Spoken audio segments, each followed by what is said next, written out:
Y la última charla es el punto de no retorno, evidencias científicas del colapso de la Amazonía y sus consecuencias para el mundo, a cargo del académico Germán Pueda. Adelante, Germán.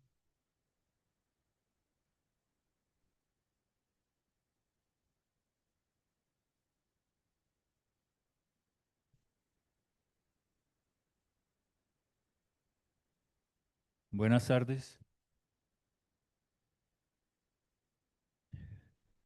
Muchas gracias a la Junta Directiva por la invitación. Es un honor aquí para mí estar representando el capítulo de Antioquia de la Academia de Ciencias para hablarles de un tema que compromete el futuro del suministro de agua en Sudamérica, de la estabilidad climática global, de la supervivencia de la biodiversidad de la Gran Amazonia y de Colombia.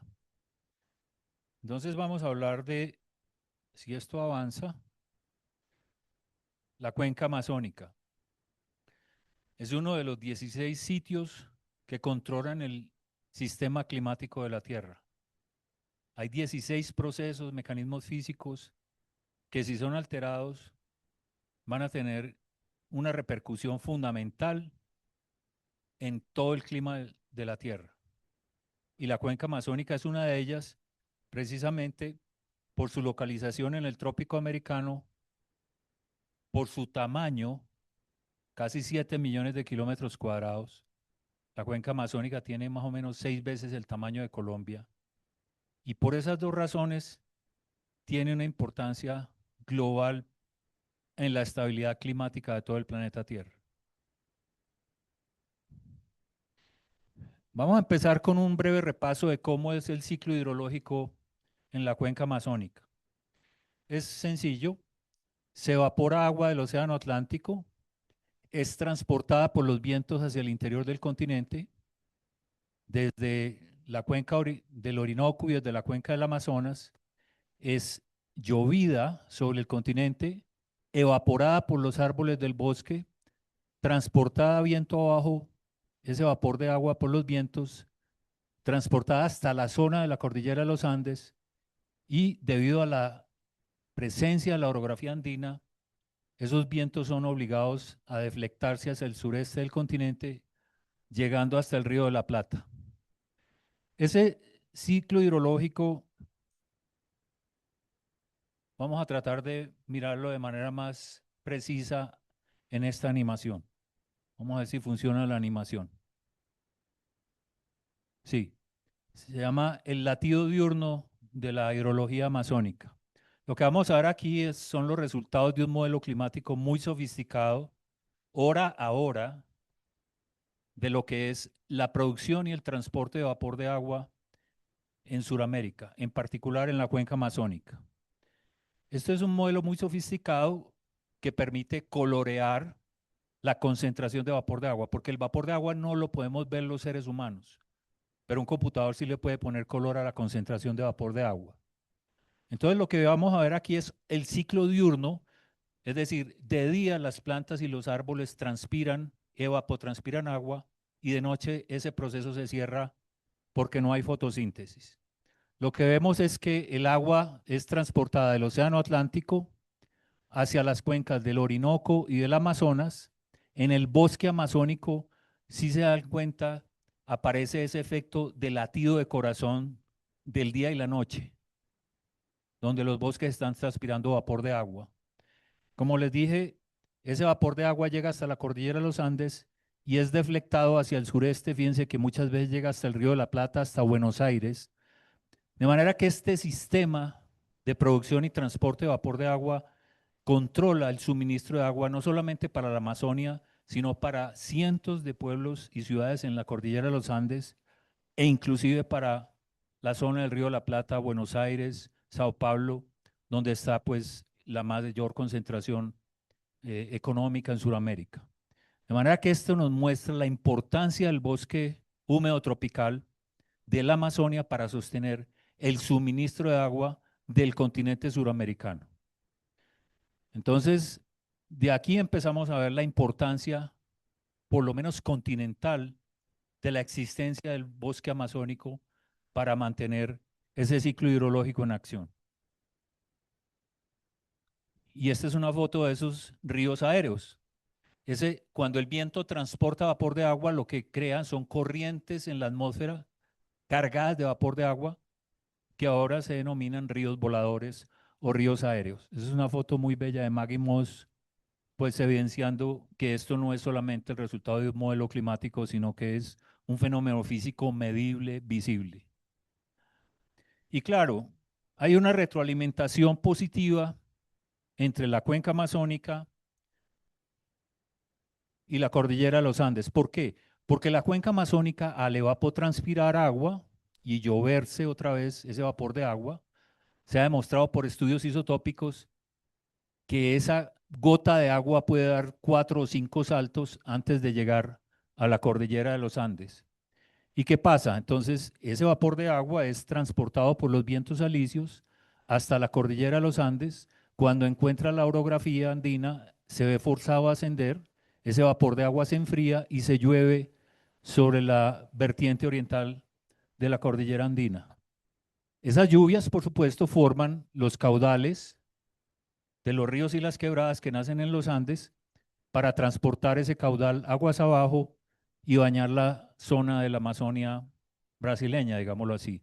Entonces, la Amazonia, la Baja Amazonia le transporta vapor de agua a los Andes, pero los Andes le transporta caudales, sedimentos, nutrientes y contaminantes a la Baja Amazonia. Ese es un circuito de retroalimentación de doble vía que si se altera por deforestación en la Amazonia o en los Andes, puede colapsar. Y ese es el peligro que estamos viviendo hoy en día. Esta animación que les voy a mostrar ilustra lo que ha sido el proceso de deforestación de Sudamérica tropical durante los últimos 25 años. Los puntos rojos son puntos de deforestación. A mano izquierda se ve las fechas. Lo puse 2 veces para que lo puedan ver.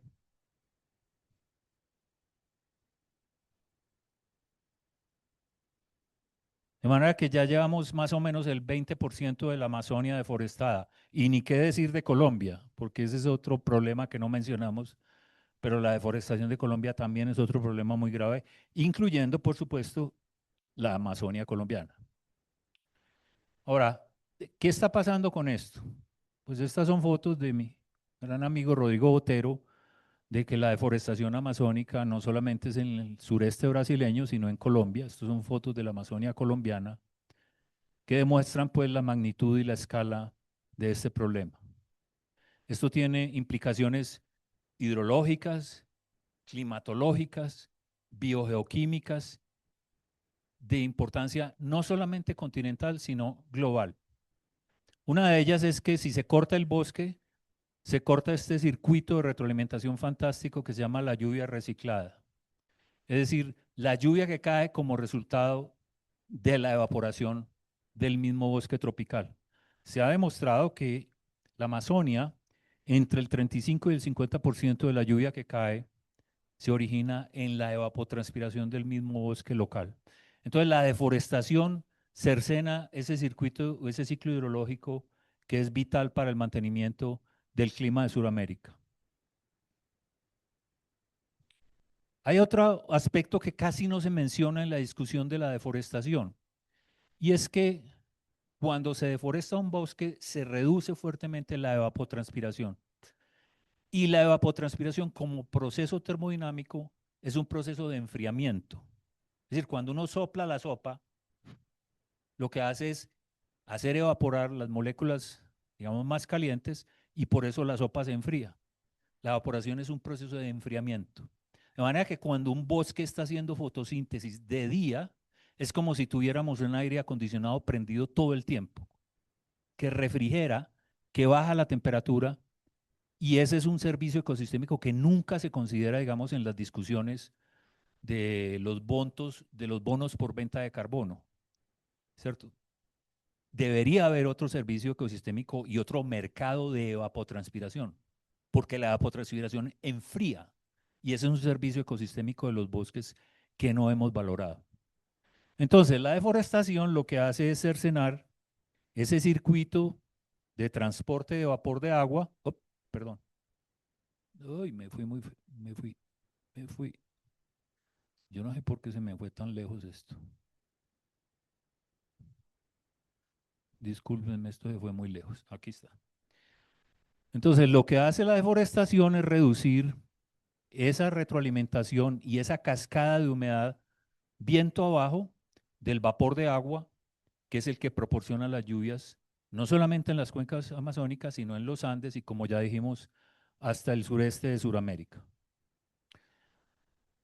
Ahora, uno de los mayores peligros que está enfrentando el Amazonas es que estamos frente a una amenaza muy grave, que es la de cruzar un punto crítico. Para explicar eso voy a tratar de ser pedagógico, no voy a usar jerga matemática aquí, pero para explicar la idea central de qué es un punto crítico, imaginemos esta es una metáfora, digamos, del- de la ciencia, digamos, de las ecuaciones diferenciales no lineales, en donde nos podemos imaginar un paisaje, ¿cierto? Este paisaje es así lo llaman, un potencial de doble pozo, en el que un sistema tiene dos estados estables. Un estado estable, que es este, digamos, en este eje estoy denotando la temperatura o el estrés climático. Entonces, este estado, en este valor, estamos hablando de la selva, el bosque amazónico, es más frío. Y este es otro estado más caliente, un ecosistema más seco y más caliente. Y es posible representar, es posible modelar matemáticamente ese paisaje o ese potencial de doble pozo. Y esa bolita es como el estado actual, la bolita verde, el estado actual del sistema amazónico. Ahora, la bolita dentro de este valle puede oscilar, a veces un poquito más caliente, a veces un poquito más frío, con las oscilaciones naturales del clima. Pero si esa bolita, por fenómenos aleatorios o por fenómenos como la deforestación, como el niño, como los incendios, puede superar este umbral, que es el punto de inflexión, esa bolita irremediablemente caerá al segundo pozo o al segundo valle, que es un ecosistema mucho más seco y mucho más caliente. Ese es el peligro que está enfrentando la Amazonia. ¿Por qué? Porque allá hay mucha evidencia científica muy seria que ha demostrado que la Amazonia se enfrenta o que está muy cercana a ese punto de inflexión. Y ese punto de inflexión significaría caer a ese nuevo ecosistema mucho más hiperárido, así lo están llamando hoy, hiperárido, mucho más seco y mucho más árido. Es decir, súbitamente, eso no sería un proceso lento, progresivo, paso a paso, sino que sería un proceso súbito, como las transiciones de fase que ocurren en física o en química, después de sobrepasar un umbral crítico de temperatura o de presión, ocurre una transición de fase. En ecosistemas también hay transiciones de fase que ocurren súbitamente, es decir, no dan tiempo de espera para la reacción. Entonces estamos enfrentando esa posibilidad de que la cuenca amazónica, que ya lleva un área deforestada más o menos del 20% de su tamaño, si supera un umbral del 25%, puede cruzar ese umbral y colapsar el bosque amazónico para convertirse en un ecosistema mucho más árido y mucho más seco, con todas las implicaciones que eso tendría para la estabilidad climática global, para el suministro de agua en Sudamérica, para la agricultura andina, para la agricultura del sudeste de Sudamérica. Entonces, aquí lo que estamos enfrentando es un problema, o estamos ante un problema muy inminente, muy peligroso.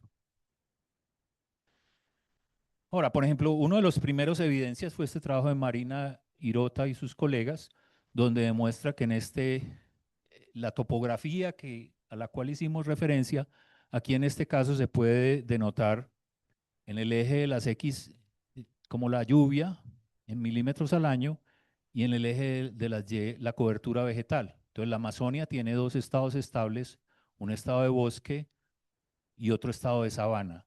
Entonces estamos a punto de cruzar este estado eh, o ir de este estado estable de bosque, cruzar por este punto crítico y llegar a un punto tipo sabana, es decir, una vegetación mucho más pequeña de arbustos en un clima mucho más seco y mucho más árido de lo que es el bosque tropical lluvioso.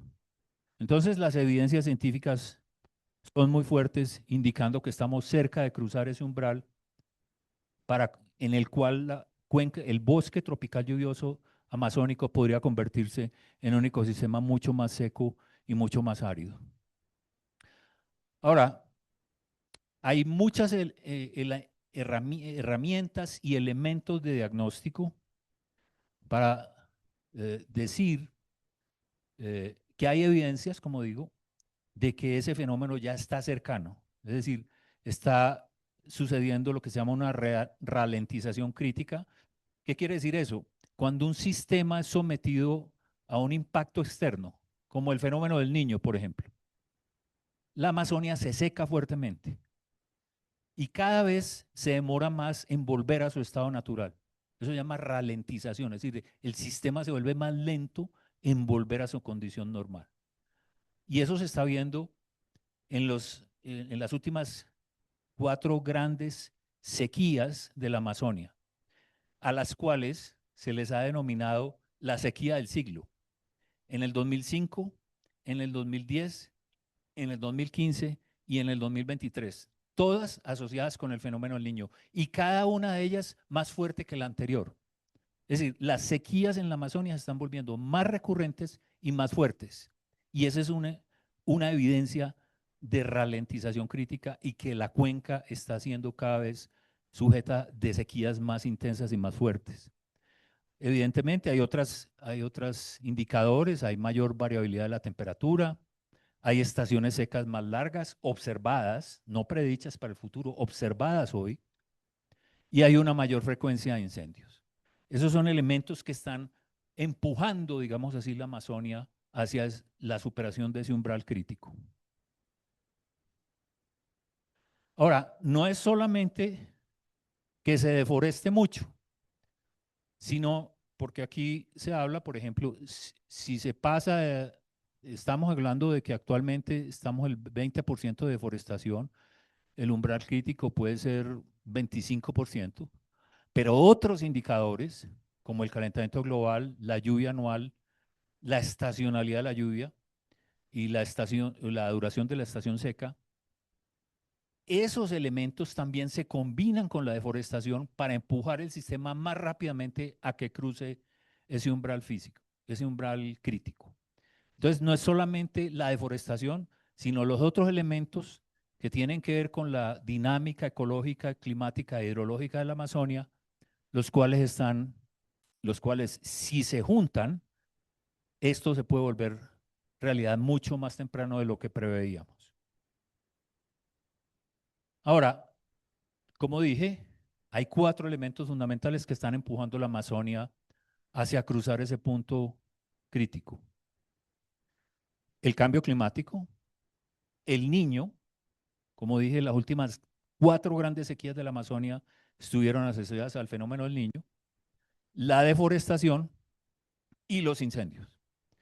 Todos ellos se retroalimentan positivamente, es decir, bueno, positivamente, pero en un sentido negativo, en que todos se, todos se afectan mutuamente, agravando mucho más el problema.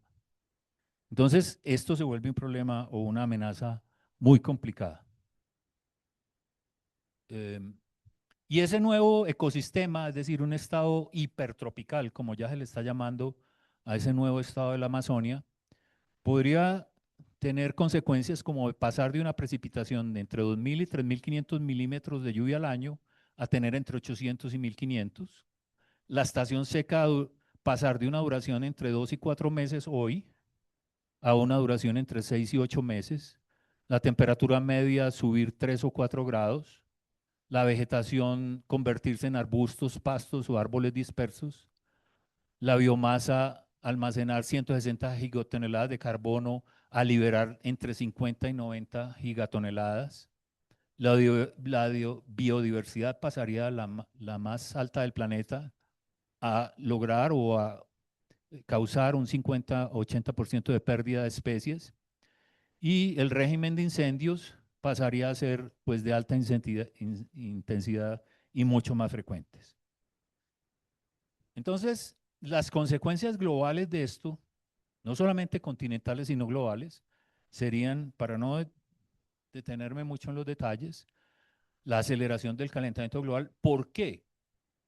Porque esto casi nunca se menciona en las conversaciones sobre cambio climático, y es que el cambio climático, que es causado por la emisión de gases de efecto invernadero debido a la quema de combustibles fósiles, el 80% es debido a la quema de combustibles fósiles, pero el 20% es debido a la deforestación. Entonces, la deforestación también es una de las causas del calentamiento global. Claro, entonces eso alteraría los patrones de lluvia, no solamente en Sudamérica, se cortarían todos estos circuitos de los ríos aéreos que mostramos anteriormente, causaría unos eventos de extinción masiva de biodiversidad, unos extremas de calor regionales, un colapso hidrológico de toda Sudamérica y una cascada hacia otros puntos de inflexión. Como vimos en la primera transparencia, hay 16 sitios y puntos que se llaman de puntos de inflexión del sistema climático terrestre. Si colapsa el bosque amazónico, esto tendría unas implicaciones fundamentales en esos otros 15 elementos que soportan el sistema climático global. Ahora, ante la tragedia uno no se puede quedar con los brazos cruzados. Y la ciencia me parece que ha tenido, digamos, una actitud honesta frente a este problema. En 2019, cuando el gobierno de Bolsonaro desreguló y desmanteló todos los mecanismos de control de la deforestación en la Amazonia, se crearon unos incendios terribles en la Amazonia. Yo no sé si ustedes se acuerdan, incendios del 2019 fueron terribles. Viendo eso, un grupo de investigadores de la cuenca amazónica fuimos citados por la Red de Soluciones del Desarrollo Sostenible de las Naciones Unidas a Nueva York para crear lo que hoy en día se llama el Panel Científico por la Amazonia. Hoy en día somos más de 350 investigadores, no solamente de las ciencias académicas occidentales, tanto ciencias naturales como ciencias sociales, inclusive humanidades y artes, pero científicos indígenas. Hoy en día, como digo, somos más de 350. En el 2021 lanzamos el primer informe de evaluación de la Amazonía, que hoy en día se le conoce como la Enciclopedia de la Amazonia. Y en ese momento, pues también sacamos 18 documentos de política, 8 declaraciones y otras publicaciones importantes. Y en el año 2025, el año pasado, sacamos el informe del 2025 que fue lanzado en la Conferencia de las Partes, la COP30 de Belén en el Brasil. Lo llamamos Conectividad de la Amazonia para un planeta vivo. Como digo, pues fue un esfuerzo colectivo de más o menos 2 años, fundamentalmente centrado en mantener y restaurar la conectividad ecológica y sociocultural de la Amazonia. Entonces,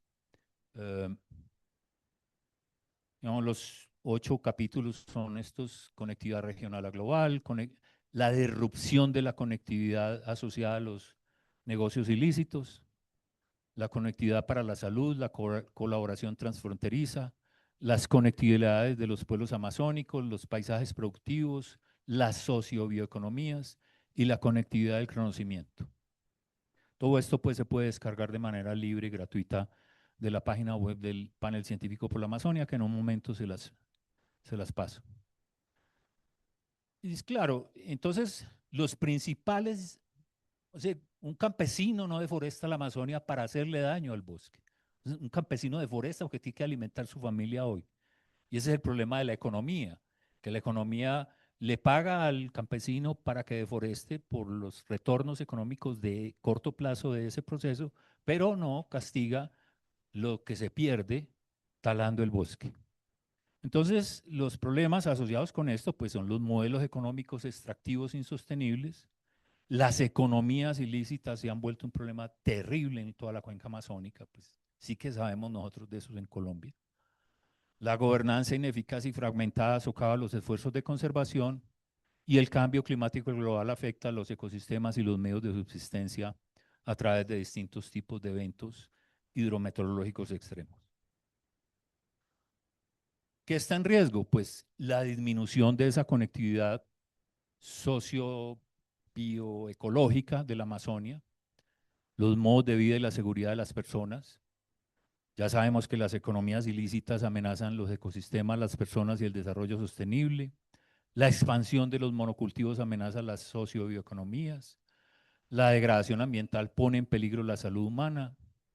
Las innovaciones sostenibles se ven obstaculizadas por la exclusión de las ciencias indígenas y locales y su desconexión de las ciencias académicas occidentales. Y ni qué decir de la voz de los indígenas en la toma de decisiones de política pública. Y los efectos sinérgicos del cambio climático y de los cambios en los usos del suelo pueden empujar algunas zonas de la Amazonia a ese punto de no retorno. Las recomendaciones claves de este último reporte del año pasado fue, por supuesto, conservar y restaurar la conectividad ecológica y sociocultural, apoyar a los pueblos indígenas y a las comunidades locales en la salvaguarda de la conectividad ecológica y sociocultural y en la mitigación del cambio climático, promover las condiciones que apoyen las sociobioeconomías. Y la bioeconomía tal vez puede ser um, la, tal vez la única manera de romper esa tensión permanente que existe entre crecimiento económico y desarrollo sostenible. Es decir, todos esos milagros que nos mostró Elena esta mañana de nuestra biodiversidad, en esas nuevas patentes, en esos nuevos colorantes, saborizantes, nuevas moléculas, productos derivados de la biomimética, productos derivados de la bioingeniería, nuevas moléculas. Toda esa bioeconomía que se puede desplegar simplemente con la extraordinaria biodiversidad que tenemos nosotros es la opción o la opción económica de salida para nuestros países. En cuarto lugar, fomentar la colaboración transfronteriza para gestionar los recursos compartidos y detener las economías ilegales, porque es que somos 9 países en la Amazonia. Entonces, las decisiones tienen que ser coherentes en un sentido político, transnacional, y crear mecanismos financieros a gran escala para apoyar la conservación y la restauración de los bosques y los ríos y mejorar la conectividad. Ahí están algunas otras cosas del último reporte, este artículo de Fernando Flores y otros que publicaron hace poco en Science, en Nature, pues también hablan de 9 maneras de evitar el punto de no retorno en la Amazonia. No voy a entrar en los detalles porque algo ya he dicho sobre eso, pero también, por supuesto, estamos contribuyendo a pensar ese problema. Aquí está, ustedes pueden bajar, como les digo, pueden descargar los documentos desde esta página web. Están en español, en portugués y en inglés. Y queremos seguir contribuyendo para que la Amazonia sea ese sistema de soporte a la vida tan fundamental al cual pertenecemos. Muchas gracias.